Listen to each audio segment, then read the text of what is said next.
Vidarbha express बुलेटिनमध्ये पहिली बातमी आहे गडचिरोलीची. गडचिरोलीमध्ये काल संध्याकाळी शहीद सुरेश तेलामी यांना पोलीस हेडक्वार्टरच्या मैदानामध्ये सलामी देण्यात आली. सुरेश तेलामी यांनी नक्सल चकमकीमध्ये ते शहीद झालेले आहे. परवापासून गडचिरोलीच्या भामरागड भागामध्ये पोलीस आणि नक्सल यांच्यामध्ये वेगवेगळ्या चकमकी झाल्या. पहिल्या चकमकीमध्ये 3 तर नंतर झालेल्या ब्लास्टच्या माइन प्रोटेक्टेड व्हेकलला जे उडवण्याचा प्रयत्न झाला त्यामध्ये 19 असे जवान घायल झालेले आहेत. मात्र हे घायल झालेले सर्व जवान धोक्याच्या बाहेर आहे.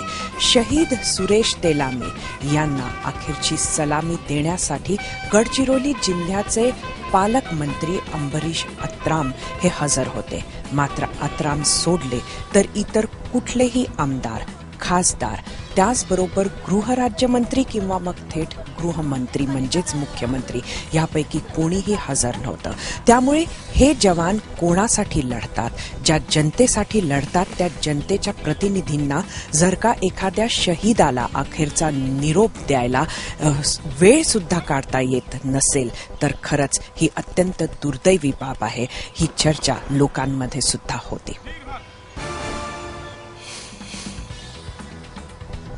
राहुल गांधी यवतमाळच्या जळका गावामध्ये कलावती या आत्महत्या केलेल्या शेतकऱ्याच्या विधवेच्या घरी जाऊन आले आणि संपूर्ण देशाला कलावतीबद्दल माहिती झाली.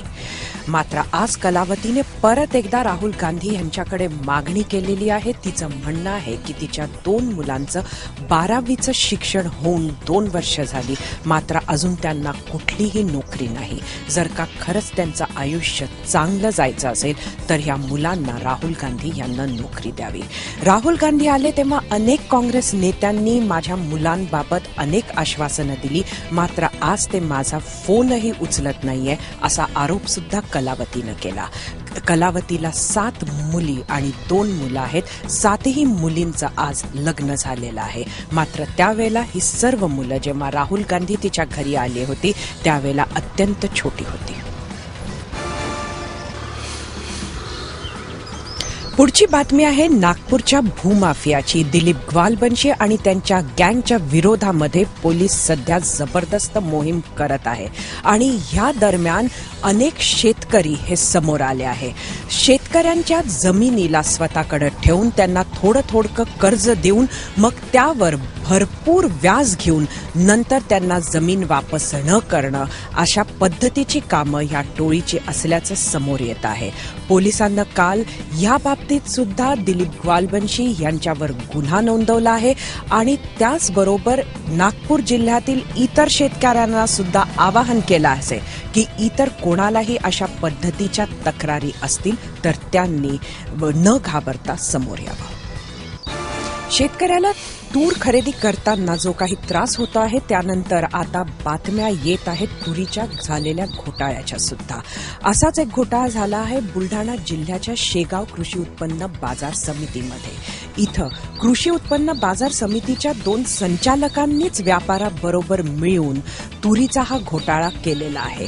व्यापारानं 7-12 जो आणला तो अत्यंत कमी एकराचा होता आणि त्यावर प्रचंड प्रमाणामध्ये तूर उत्पादन दाखवण्यात आलं होतं. यामध्ये त्याला कृषी उत्पन्न बाजार समितीकडनं पैसे मिळवून देण्याचं काम 2 संचालकांनी सुद्धा केलं. या सर्वांवर फौजदारी खटला आता दाखल होतो आहे अशी माहिती कृषी उत्पन्न बाजार समितीच्या सभापतींनीच काल शेगाव येथे दिली आहे. पुढची बातमी आहे अमरावतीची. अमरावती विद्यापीठाला संलग्न असणाऱ्या यवतमाळ जिल्ह्याच्या बाभुळगाव येथील शिवशक्ती विद्यालयानं विद्यापीठालाच गंडा लावलेला आहे. विद्यापीठाला चलन द्यायचं होतं 62,700 रुपयाचं, मात्र हे चलन काढलं 10 कमी करून 6,270चं. एवढंच नाही तर चलनामध्ये 10 हा स्वतःच्या हातानं लावण्यात आला.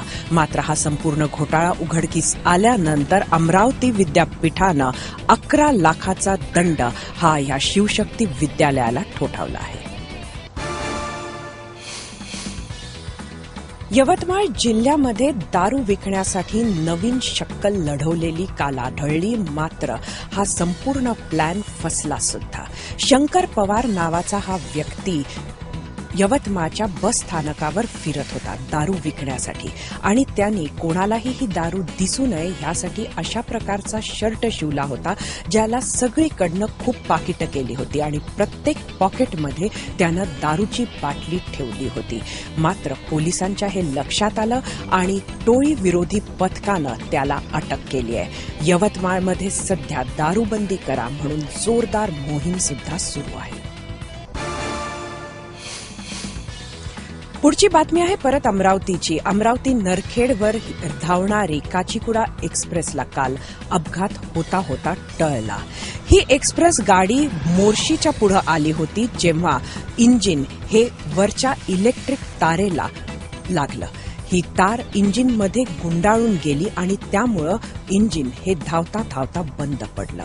ट्रेन तर थांबली, मात्र या तारेमध्ये विद्युत प्रवाह नसल्यामुळे मोठा अपघात टळला.